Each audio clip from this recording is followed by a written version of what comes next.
Sending reinforcements to the front line, 40,000 ex-health staff to be called up in the fight against coronavirus. Hard days ahead. The US braces for at least 100,000 deaths in the next few weeks. It's a matter of life and death, frankly. A grim new milestone for Europe as Spain records its deadliest day. And what Border Force is doing to stop hoarders flying crucial medical supplies out of the country.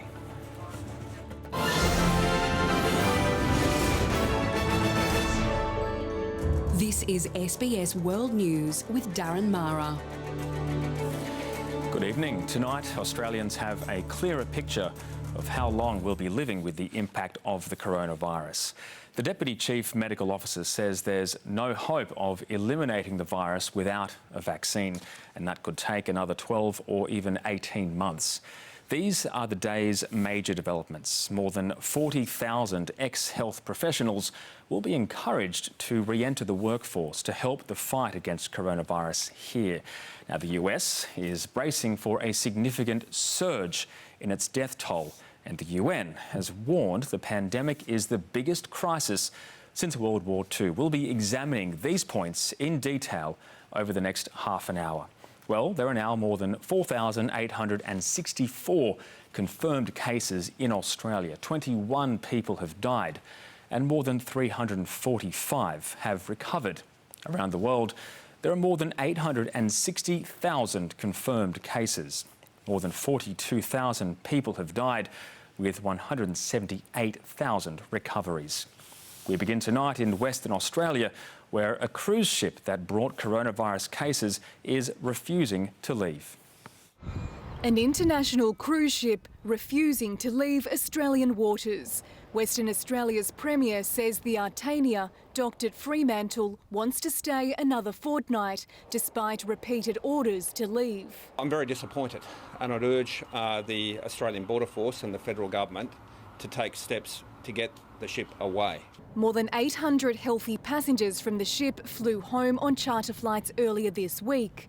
41 with coronavirus remain in Perth hospitals, several in life-threatening condition. Authorities fear the state's health system could be overrun if the hundreds of mainly crew members still on board become infected. Obviously, we understand that there are obligations to those people in terms of their health and well-being, so we are working with ABF, supporting them to make sure that we provide the appropriate level of support. Australia's death toll now stands at 21 after the death of a person at Orange Base Hospital in regional New South Wales today. And while infections increase across the country, officials say the coronavirus curve is continuing to flatten. Yet Australians have been warned it's not possible to defeat the disease without a vaccine, which could take 18 months to develop. There is this group of researchers around the world very much linked in to develop a vaccine. But vaccines for coronaviruses are not easy.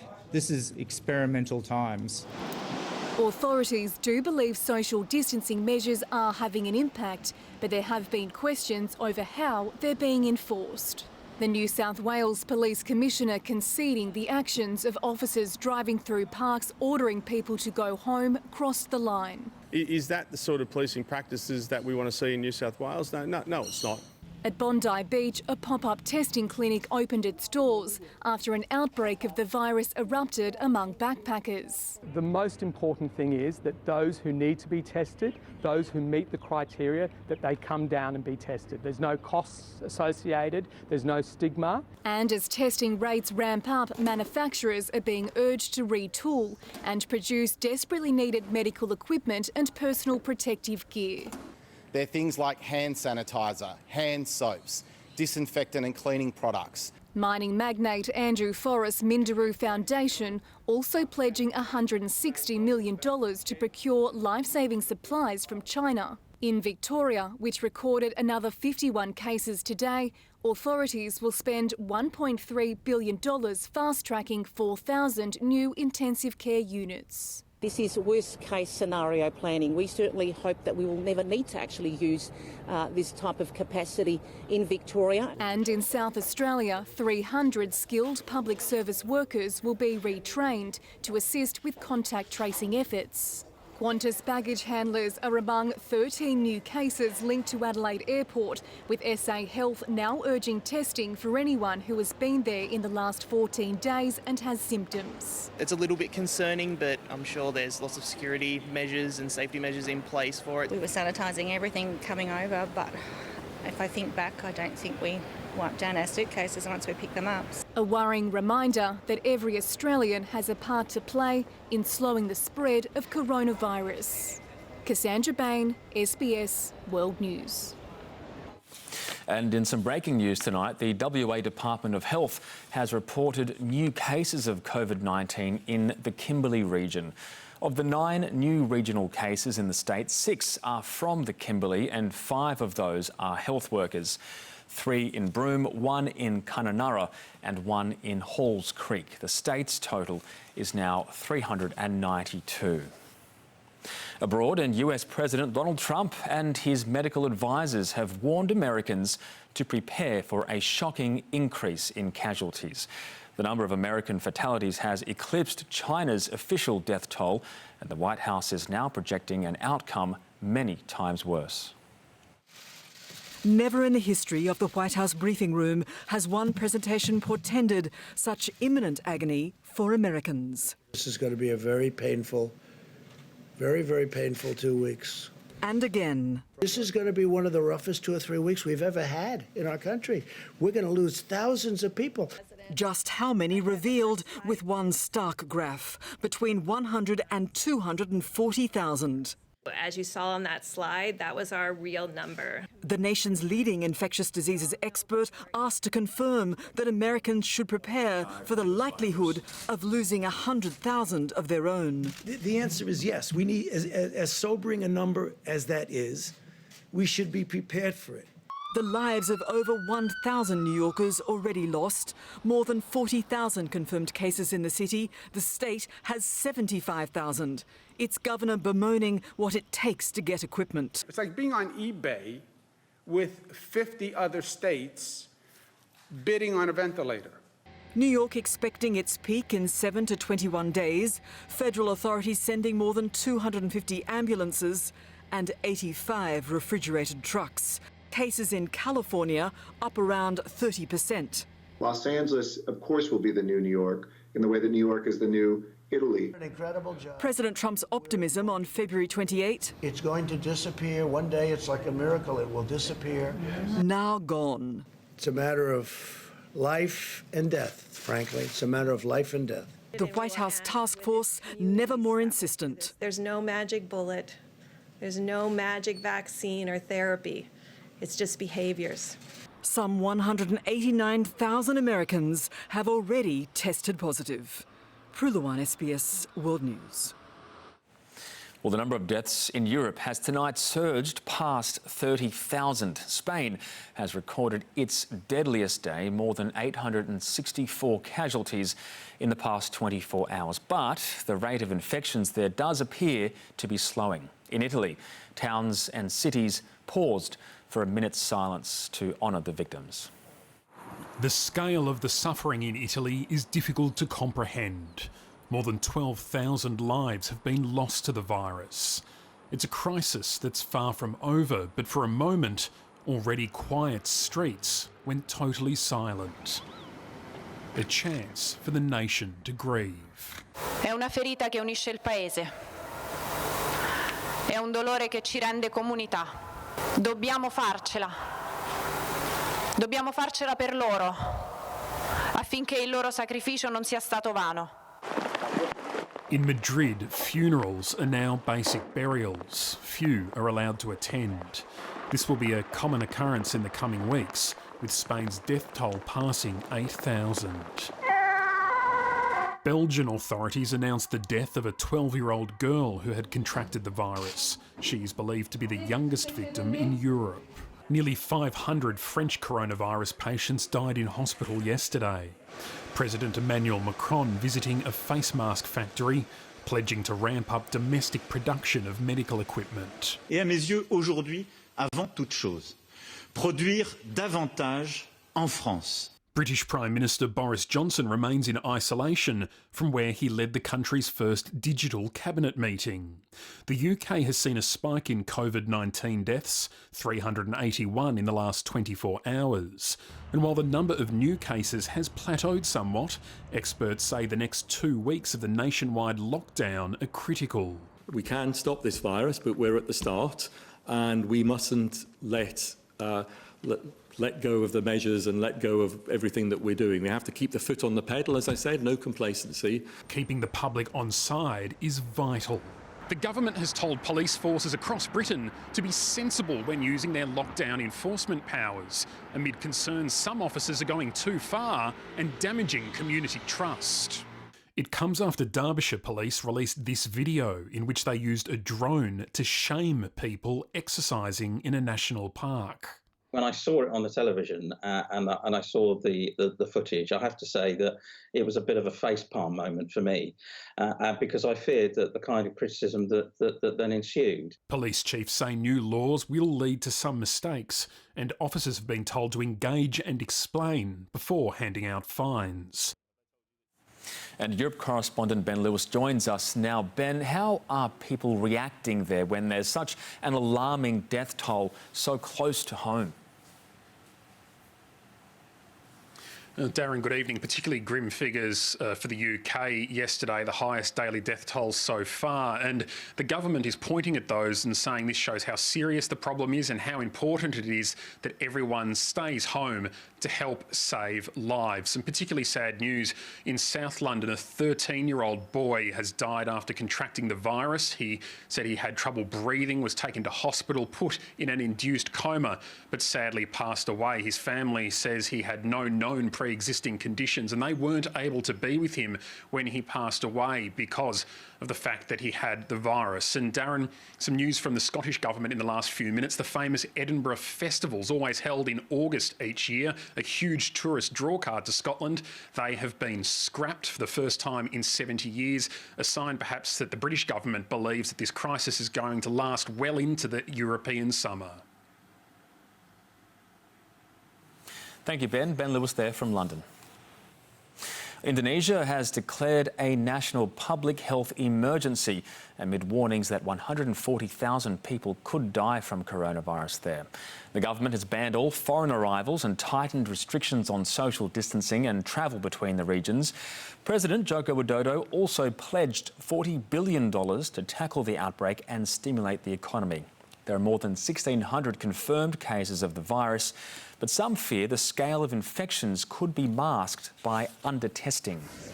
And in India, officials are searching for hundreds of people who attended a religious event at a mosque in New Delhi after at least 24 attendees tested positive. 300 more people with symptoms are being tested and another 700 are in quarantine. In a country of 1.3 billion people, only 1,400 have tested positive to the disease. But there are fears a massive outbreak is imminent. The United Nations Secretary-General has warned the coronavirus pandemic is the worst challenge the world has faced since World War II. Amid mounting fears that poorer countries will struggle to deal with the impacts of COVID-19, the UN chief implored wealthier nations to assist developing countries that don't have the resources to deal with the crisis. It is essential that developed countries immediately assist those less developed to bolster their health systems and their response capacity to stop transmission. Otherwise, we face the nightmare of the disease spreading like wildfire. The UN chief says the pandemic can mark the beginning of a new type of global cooperation. Coming up after the break, the coronavirus spooks home buyers. What impact is it having on property prices?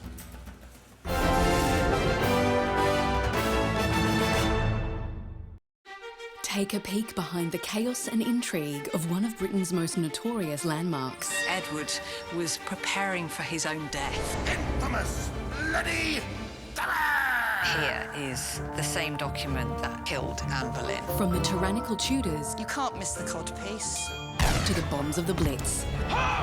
Find out what tragedies were locked away in the secrets of the Tower of London. Starts tomorrow 7:30 on SBS and on demand.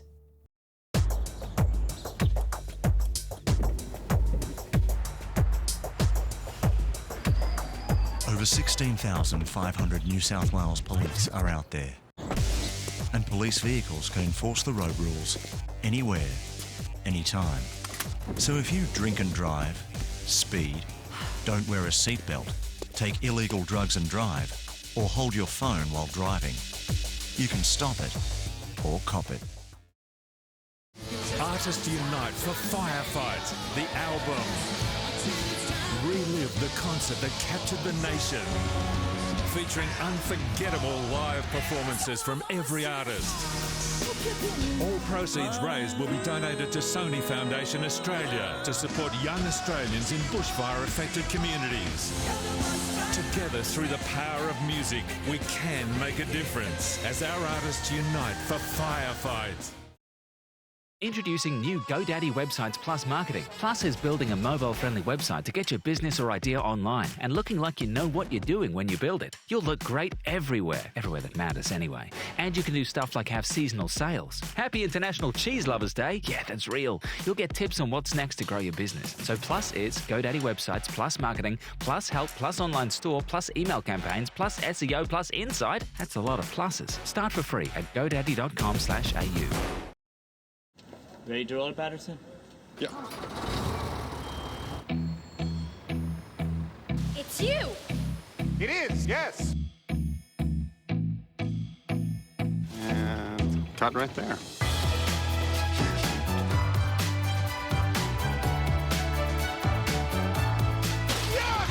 Focus on Adam Driver continues with Patterson. Tomorrow 9:30 on SBS World Movies and on demand.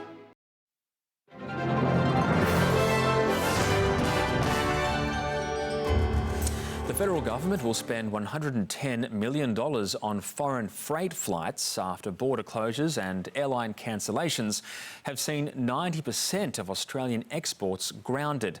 More than $1 billion worth of premium products will start flying out of Australia from tonight in a move to save the nation's struggling seafood industry from economic ruin. A once thriving industry, now gutted. As you can see, our factory's empty. As Australian seafood exports flounder. Next week will be the first week in 21 years that I most probably won't have an export going out of my factory. At the moment, my chillers are empty. I don't have a piece of fresh seafood in the facility. I virtually have lost everything in the last 2 months. And he's not alone. Putting that into simple dollars and cents, $390 million wiped off our export industry. Which is why the government will spend $110 million flying premium Australian seafood, meat, dairy and horticultural products to our most lucrative markets. Well, for many exporters, the problem initially was that there was no demand in China for their products. Now the demand is coming back, but the planes aren't there to get the product to market. Chartering 240-tonne flights from Melbourne, Sydney, Brisbane and Perth to China, Japan, Hong Kong, Singapore and the UAE. Each plane returning to Australia loaded with pharmaceuticals and medical supplies. The types of things that we need to make sure Australia safely gets through the coronavirus crisis. Promising there'll still be plenty of fresh produce for Australians. Our farmers can't stop exporting. People shouldn't panic about the fact that Australian produce is going around the world. It's a good thing. It's a good thing for our economy. After more than 100 tonnes of bulk bought medical supplies were flown to China, the Australian Border Force is enacting tough new laws against hoarding and price gouging.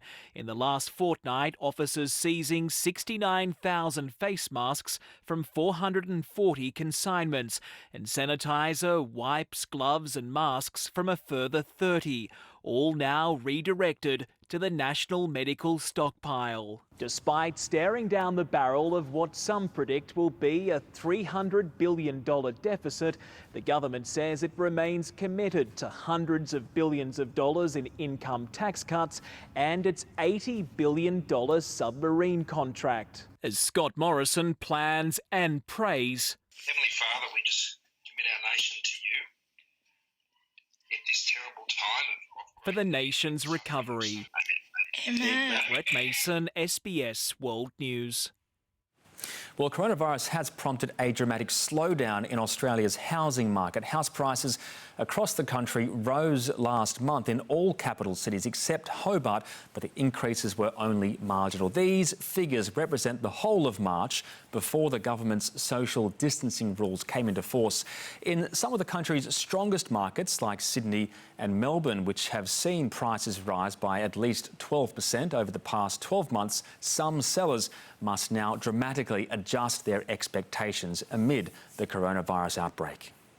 Charles Toomer has never seen a correction in the market like this. I've even seen some properties even be discounted up to 15% within a 7-day period. The inner Sydney real estate agent says buyers have been spooked. We were doing open homes and we were getting anywhere between 20 and 40 people come through, and I think that dropped pretty much down to about 5 people. Restrictions on open homes and on-site auctions mean only serious buyers are being considered. It's a shake-up the whole industry is navigating as they turn to virtual inspections and auctions. And the property is sold. After an 18-month slump, Australia's housing market was recovering before the COVID-19 pandemic. CoreLogic says the national median price rose to $554,000 in March. The Bureau of Statistics says the number of dwellings approved to be built surged 20% in February. They're going to see a slowdown in the number of people willing to buy while they're unsure about where the market is going. They're unsure about their incomes and employment opportunities. The big fear is the impact of job losses. People are ahead on their mortgages, and we think that numbers are around about 32 months of prepayment. The challenge is that about 1/3 of households are not ahead on their prepayment. Banks are offering repayment holidays, while the government's recent JobKeeper payment scheme has economists revising their bearish jobless predictions. Westpac, for example, now expects the unemployment rate to peak at 9% in June instead of 17%. I think the game from this point forward is mostly fiscal. The RBA is doing a lot already. Like cutting official interest rates to a record low and printing money to purchase government bonds. Today, the Reserve Bank said it has no appetite for negative interest rates. Ricardo Gonçalves reporting there. Well, let's check the finance figures now. And the 200 bounced back from yesterday, closing at a 2-week high. It was green on screen, with all sectors finishing higher. Energy stocks led the gains. Markets in Europe started the day in the red, and the Australian dollar has seen a bit of weakness, falling around a cent compared with the same time yesterday. Coming up, the weather and understanding the symptoms of COVID-19. Is it time for health authorities to reconsider the testing criteria?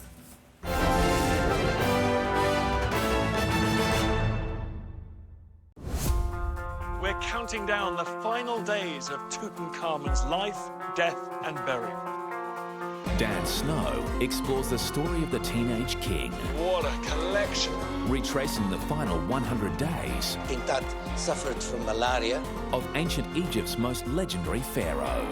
This is the most amazing tool I've ever seen in my life. Tutankhamun, Life, Death and Legacy. Starts Sunday 7:30 on SBS and on demand. Seresto provides 8 months of protection from ticks and fleas, so your cat can enjoy 8 months of tenderness.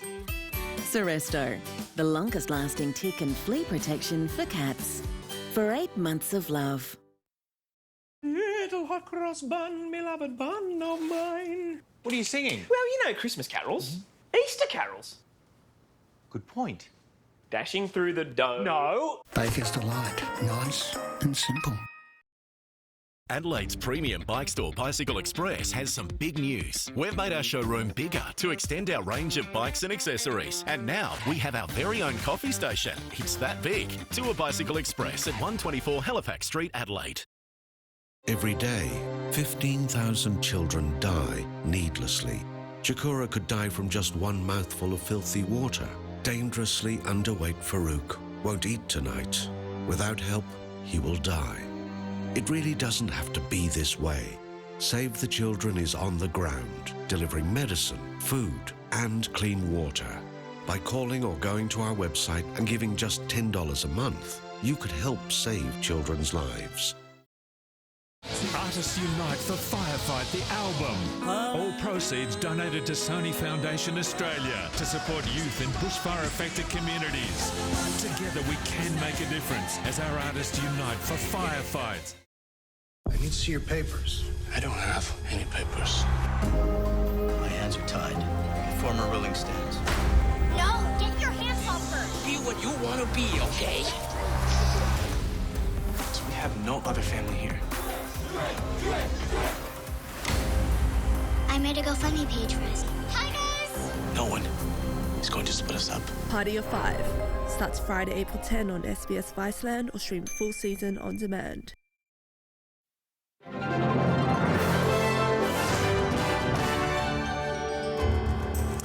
Well, there are calls to broaden the criteria for coronavirus testing that would include the loss of smell. Researchers have found it's an early sign of infection, especially among young people. When Laura Bramante made her morning coffee a week ago, she noticed something very different. I couldn't taste it or smell it. It was an intense loss of smell and taste like she had never experienced before. It was very altered. It was very, it still is very strange. The 29-year-old tried at least 3 times to get tested in Melbourne, but was knocked back because she didn't fit the criteria. It was the only symptom that I had, and they said to me that they had actually never heard of the taste or smell symptom before, and that I won't sort of go ahead with getting me tested. It was only after exaggerating other symptoms that she was tested. The results came back positive and she's been in quarantine since. It's because the lining of the nose and sinuses is the same as the lining of the lungs, and that's the target organ that the virus initially attaches to. Globally, it's more common than we think. A survey of 2,000 patients with a mild infection in South Korea found 15% had some degree of smell loss. In Germany, 2 in 3 confirmed cases have the condition known as anosmia. And in the UK, ear, nose and throat surgeons wrote a letter saying these patients may be some of the hidden carriers that have facilitated the rapid spread of COVID-19. As more Australian patients experience the condition, there are calls for the loss of sense of smell to be recognised as an official symptom here to identify those unwittingly carrying and potentially spreading the virus. I would suggest that patients who've lost their sense of smell should be tested and isolated again. They should be treated as if they might be carrying the virus. But others say more research is needed because it's not that common yet in Australia. We are learning, and it will present differently in different populations. Most experts agree the testing criteria will be broadened depending on the number of kits and resources. Ideally, though, they won't be needed if everyone stays home. Just isolate. Catalina Flores, SBS World News.